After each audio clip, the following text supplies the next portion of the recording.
Chicos, hola. Sí se Sí ve, se ve, doctor. sí se ve, ya. Esto de la tos tiene 9 diapositivas nomás. Es bien práctico y les va a ser bien útil porque nosotros los neumólogos siempre hacemos la crítica de que hay médicos que no saben manejar ni siquiera lo que es tos, que es un síntoma tan frecuente, ¿no? Entonces, a ver, veamos, siempre estas cosas amerita una definición. ¿Qué cosa es la tos? La tos, pues, es cuando uno tiene accesos de tos, ¿no? Varios episodios de tos, dice, varios movimientos expiratorios, pero una tos es una expulsión, ¿no? Violenta, ¿no? De la expiración, del aire que contiene, con la glotis entrecerrada. Claro, eso nosotros no le decimos la glotis que se entrecierre, lo hacemos en forma automática, ¿no? Pero eso es la tos, ¿no? Una expulsión violenta de aire de nuestro tracto respiratorio inferior con la glotis entrecerrada. Y evidentemente a través de esta tos eliminamos ¿qué cosa? Eliminamos las secreciones que puedan ver en la vía aérea, incluso a pequeños cuerpos extraños. Con una tos, ustedes saben, ¿no? Tos se le dice a alguien que se atore y lo bota, ¿no? Puede ser incluso hasta particulados que puede haber hasta en los pulmones, etcétera, ¿no? Pero lo más común que se elimina son secreciones, a veces pequeños cuerpos extraños, ¿no? Depende de lo que se aspiren. Generalmente niños pequeños, adultos, personas ya de edad muy mayores, personas con enfermedad mental que también se atoran a veces frecuentemente, ¿no? Con diversos cosas, desde a veces pasan trozos de carne muy, muy gruesos sin masticar, me refiero a estas personas con trastorno mental, y los viejitos también porque no tienen mucha dentadura y a veces trozos grandes, por eso hay que tener mucho cuidado con darles su alimentación a ellos, ¿no? Evidentemente se acompaña de un ruido, dice, ¿no? Claro, todos conocemos el sonido de la tos, ¿no? Es algo que lo caracteriza, es un sonido característico, ¿no? Evidentemente puede ser refleja o voluntaria, ¿no? Yo puedo toser, yo le digo a un paciente tosa y el paciente tose, ¿no? Es voluntario. O también puede venir en forma involuntaria. A veces yo estoy con bronquitis y no quiero toser, pero me gana la tos, pues, ¿no? Y bueno, todo el mundo ahora lo ve toser a uno y cree que está tuberculoso, ¿no? Lo miran mal o con COVID, en fin. Bueno, esta tos es en realidad un reflejo de defensa, es un mecanismo de defensa para eliminar cosas que no deben estar en la vía aérea, ¿no? La vía aérea tiene que estar limpia, solo aire, ¿no? Si hay flema, moco, cuerpo extraño, va a aparecer tos para eliminar eso, ¿no? Eso es cuando la tos es generalmente con flema, que expectora flema. Después hay otra tos que es seca. La tos seca es por irritación nomás, no, ahí no hay flema, no hay cuerpo extraño, sino que nos ataca un virus, una bacteria, una infección, un resfrío común que es tan frecuente y el resfrío común es causado por virus, el virus pela todo, lo pela la faringe, la laringe, y entonces en todas estas zonas, en faringe, laringe, etcétera, hay muchos reflejos de tos, hay receptores para tos, ¿no? Entonces, esta irritación hace de que la tos sea muy intensa, ¿no? Quizás si a alguno de ustedes se les pregunta en qué enfermedad la tos es tan intensa, alguien va a decir, bueno, en la tos convulsiva, ¿no? Es una tos que desespera. Y en la tos convulsiva, ¿por qué es la tos? Por afectación viral de la laringe. En la laringe hay muchos receptores de tos. Entonces, hay tos, digamos, tos convulsiva, que es el coqueluche, así se le llama también, y también hay una tos coqueluchoide. El coqueluche es una bacteria, ¿no? En particular. Y tos coqueluchoide es un montón de virus que causan una tos parecida al coqueluche. Por eso es coqueluchoide, ¿no? Entonces, generalmente esta tos seca es irritativa. Aquí no hay flema, aquí no hay ningún cuerpo extraño que hay que eliminar, sino es una tos porque se ha pelado la vía aérea, está sensible y uno apenas a veces con respirar viene el ataque de tos, ¿no? Porque está todo tan sensible, los nervios están ahí expuestos, se puede decir, ¿no? Entonces,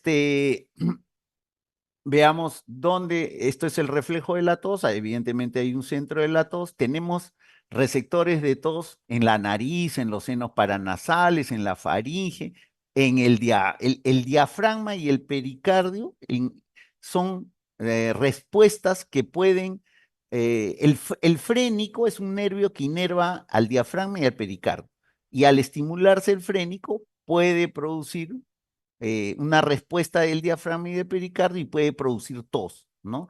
Entonces, también está mediada por el vago, donde hay receptores de todo esto, el tracto respiratorio bajo sobre todo, el estómago, la pleura, que producen tos. Ahora, tos seca, por ejemplo, este, la tos con flema se produce porque hay células que producen esa flema, ¿no? Las células de las glándulas mucosas y las células caliciformes.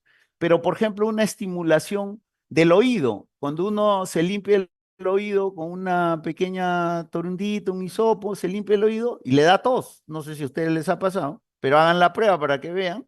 Y les da tos, ¿no? Es tos seca, porque ahí en el oído no hay glándula mucosa, pues, entonces es tos seca. La pleura igualmente, con una enfermedad de la pleura, tuberculosis, una enfermedad viral, la pleura, ahí no hay glándulas mucosas, entonces da tos seca, ¿no? Por eso es que se explica por qué la tos es seca en sitios fuera, aparte de donde la parte bronquial, ¿no? Que tiene estas células que producen gran cantidad de moco, ¿no? Entonces, esta tos evidentemente es un reflejo que tiene que ver con la estimulación de receptores. Hay una serie de estímulos de la tos, estímulos eléctricos que tienen que ver con concentración de iones, osmolaridad del moco, etcétera. Hay mecánicos, factores mecánicos que tienen que ver con cuerpos extraños, ya le dije, en los pequeñitos, a veces todos no se sabe ni por qué es, están meses a veces, y al final una tomografía o revela una pequeña imagen que se desconoce qué es, al final entran a broncofibroscopía en niños y les encuentran cuerpos extraños, no enteros, sino por pedazos, ¿no? Pedacito de botón, pedacito de juguete de plástico que han mordido, etcétera, ¿no? Bueno, en mecánicos hay partículas de polvo también que pueden estimular la laringe, la tráquea, etcétera. Hay químicos también, sustancias que disminuyen el pH. La capsaicina generalmente es un producto que está en el ají y les puede provocar tos. El humo del cigarrillo también es un producto químico que les puede provocar tos. Ahora, las características de la tos, como hemos venido diciendo, hay tos seca y hay tos húmeda, ¿no? La tos húmeda es porque hay secreciones, es productiva, ¿no?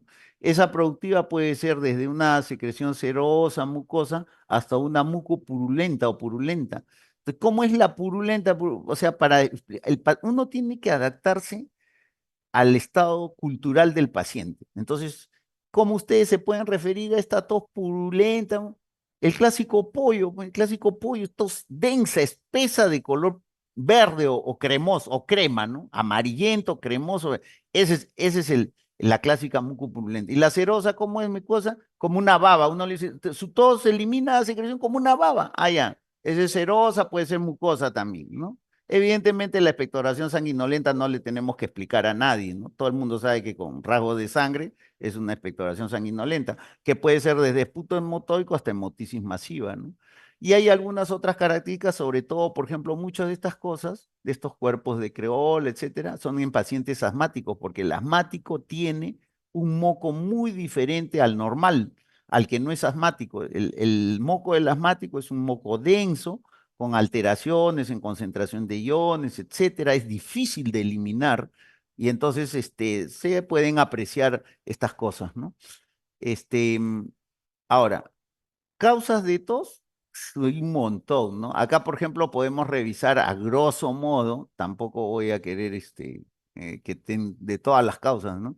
Las más comunes que ustedes escuchan a toser a la gente cuando se resfría, los resfríos son virus, ¿no? Causas infecciosas, que incluye virus, bacterias, o inflamatorias, ¿no? De la vía aérea, si se les inflama porque comen ají, porque duermen con la boca abierta y se les reseca, etcétera, ¿no? Y entonces ahí están todas las causas, pues resfrío, bronquitis, neumonía, traqueitis, todo eso, ¿no? Procesos que cursan con goteo post. ¿Qué cosa es goteo postnasal? Cuando el paciente jala el moco de la nariz, lo jala hacia atrás y le baja a la faringe. Entonces tú le dices, ¿usted jala moco de la nariz por atrás hacia la boca? Sí, sí, paró jalando, dicen, ¿no? Ese goteo postnasal causa tos en muchos pacientes, ¿no? Hay enfermedades crónicas como el asma, el EPO, que van a tener tos. ¿Por qué? Porque aquí sí hay flema, pues en estos hay flema. Hay procesos neoplasias, carcinoma de laringe, carcinoma de pulmón, que dan tos, ¿no? Eso está dentro de lo que ustedes... Hay otras, el reflujo gastroesofágico en Lima, en la costa del Perú, es muy frecuente.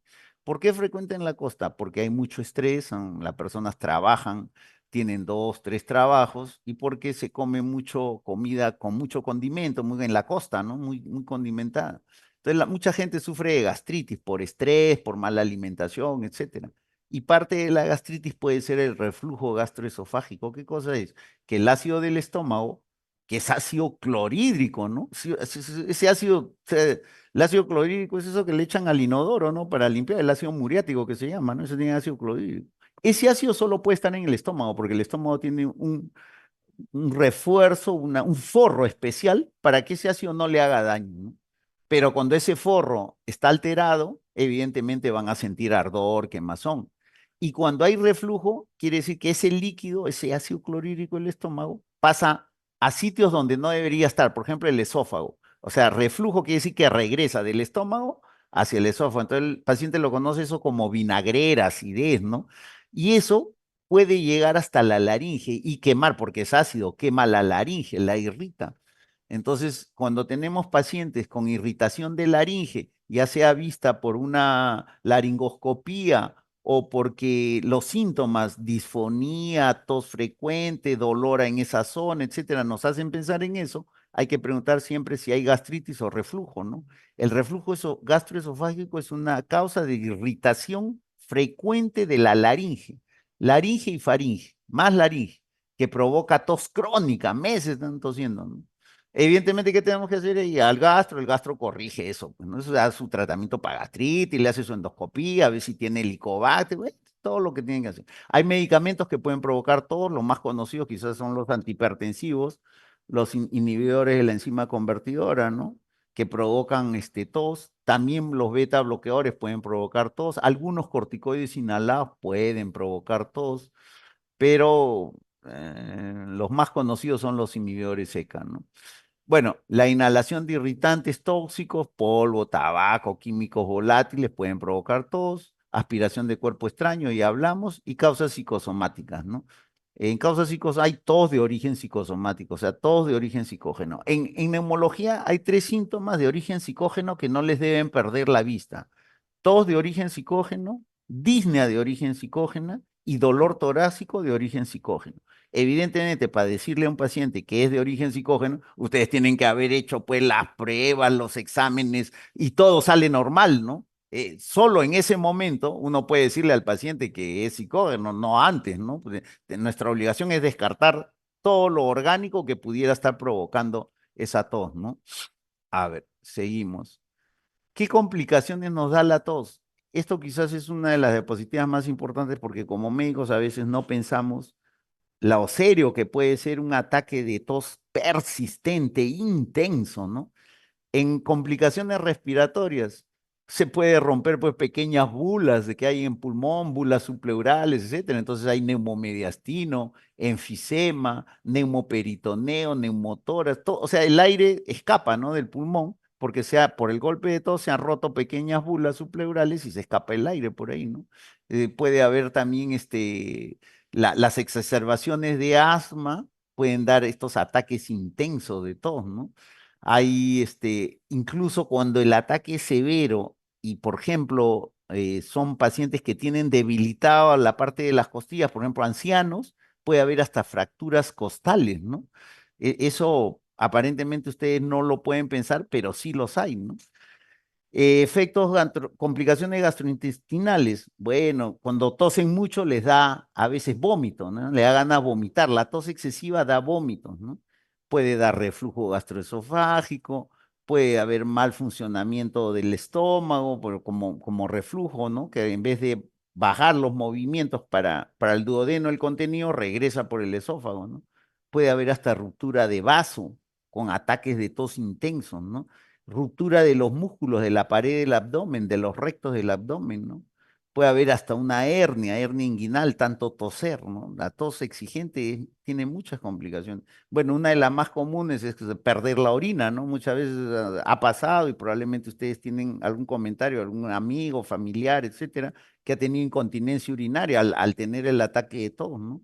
Ya estas cosas sí son más raras, pero se han descrito: inversión de la vejiga a través de la uretra, ¿no? ¿Se imaginan lo que está? O sea que la vejiga, por la presión que hay en el tórax y que pasa hacia el abdomen, se invierte a través de la uretra, ¿no? Se mete ahí. Causas neurológicas que pueden ser muy severas, desde cefalea, que es lo más común, ¿no, doctor? Tengo tanta tos que la cabeza ya no me da, ya me duele horrible, dicen, ¿no? Puede haber un síncope, puede haber una embolia, puede haber alteraciones del líquido cefalorraquídeo, como pasaje de líquido a zonas donde no debe estar el líquido por ruptura en alguna de las zonas por donde transita el líquido cefalorraquídeo. Pueden haber convulsiones, puede haber radiculopatías, etcétera. DCBs, ACVs, etcétera. ¿No? Obviamente tiene que haber factores condicionantes a esto. La tos sería un factor ya desencadenante nomás, ¿no? Y problemas, complicaciones cardiovasculares, ¿no? Desde hipotensión, pérdida de conciencia, ruptura de venas, braditaquiarritmias, ¿no? Entonces, miren todas las complicaciones. Entonces, cuando una persona tiene una tos exigente, no lo tomen muy a la simple, ¿no? Puede haber todas estas complicaciones, ¿no? Sobre todo, entonces, son tos secas, irritativas, parecidas al coqueluche, por eso se llaman tos coqueluchoide, se llama, ¿no?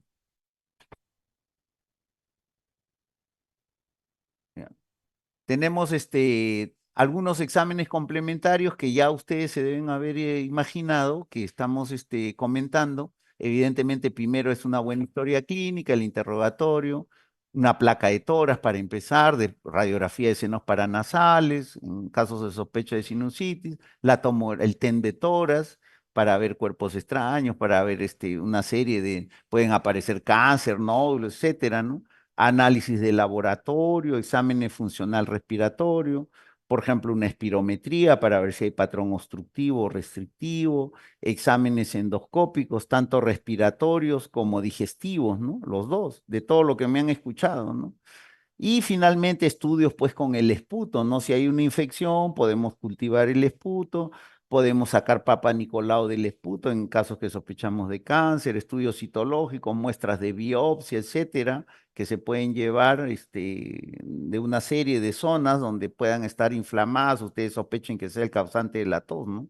Entonces, todo estos son estudios complementarios dependiendo evidentemente de de dónde pensemos, de dónde proviene la tos. Y eso, ¿cómo lo hacemos? Con una buena historia clínica, ¿no? No se mandan todos los estudios así por mandar, ¿no? Y finalmente, esta es la última diapositiva en donde primero veremos manejo de tos con flema. Para el manejo de tos con flema tenemos tanto mucolíticos como expectorantes. A ver, para ser prácticos, el mucolítico más usado en nuestro medio es la acetilcisteína, ¿no? Que en realidad es N-acetilcisteína, ¿no? Como estamos en adultos, no estamos en pediatría, la dosis de adultos es de 600 miligramos cada 12 horas. Viene en tabletas efervescentes o en polvo, ¿no? En sobres en polvo que se vacía en un vaso de agua, igual la tableta efervescente en un vaso de agua tibia y se toma generalmente cada 12 horas, ¿no?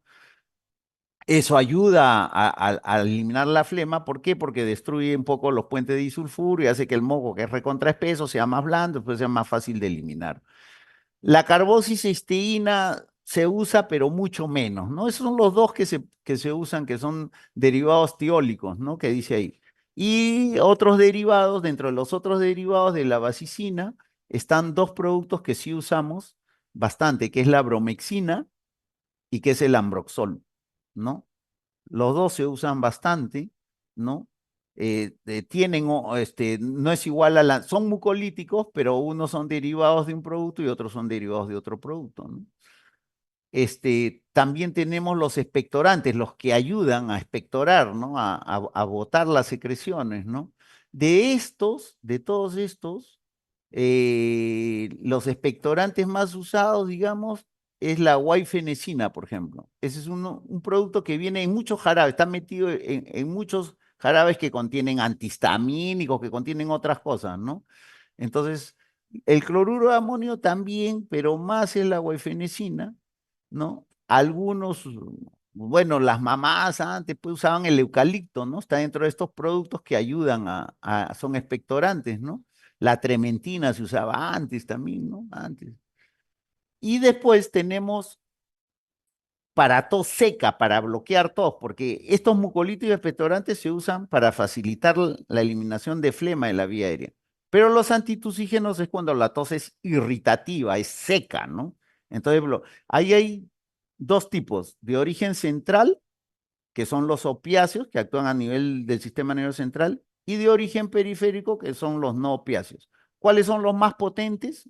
O sea, los más potentes los vamos a usar entonces más graves, ¿no? Más intensas, son los opiáceos. De los opiáceos, ¿cuál usamos más? Usamos dos nosotros, la codeína y el destrometorfano. La codeína hay en jarabe y en ampollas, ¿no? Cuando es mucha la tos, usamos ampollas. Pues, la ampolla de fosfato de codeína viene de 60 miligramos y lo pueden usar mañana y noche, cada 12 horas intramuscular, ¿no? Unos 3 días, eso baja bastante la tos, y después de eso ya pueden pasar a jarabe de codeína, ¿no? Que es menos potente que la ampolla, ¿no? Pero más o menos es para toses intensas. El destrometorfano también es el quizás más usado en todo el mundo para tos seca, ¿no? Destrometorfano. También es opiáceo, pero tiene un poco menos de efectos adversos que la codeína, un poquito menos potente, pero es probablemente el más usado para tos seca así irritativa, ¿no? Y después tenemos los periféricos, los de acción periférica, ¿no? Los que no son de acción central, los no opiáceos. De ahí quizás los más conocidos, la oxolamina, que tiene un montón de marcas, ¿no? Entre ellas una de las más conocidas, por decir, el Respibrón. Tenemos la cloperastina, ¿no?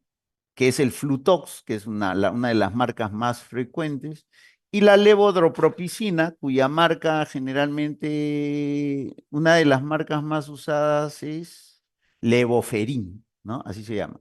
Estos son periféricos para toses no tan exigentes, toses moderadas, y no tienen los efectos adversos centrales de los derivados opiáceos, ¿no? Los derivados opiáceos, los efectos pueden ser mareo, puede bajarse la presión, puede dar estreñimiento, en fin, los efectos opiáceos de esos productos, ¿no? En cambio, los periféricos no tienen esos efectos, pero la desventaja es que son un poco menos potentes, ¿no? Listo, aquí terminamos. ¿Alguna pregunta? Ya nos pasamos de la hora, ¿eh? ¿Alguna pregunta? ¿Algo que quieran saber? Si no, sería todo por ahora. Espero que les haya servido esto y cualquier cosa, bueno, me encuentran acá, ¿no? En el hospital, cualquier pregunta, si no la quieren hacer directa, indirectamente, no hay problema. Listo, chicos, gracias.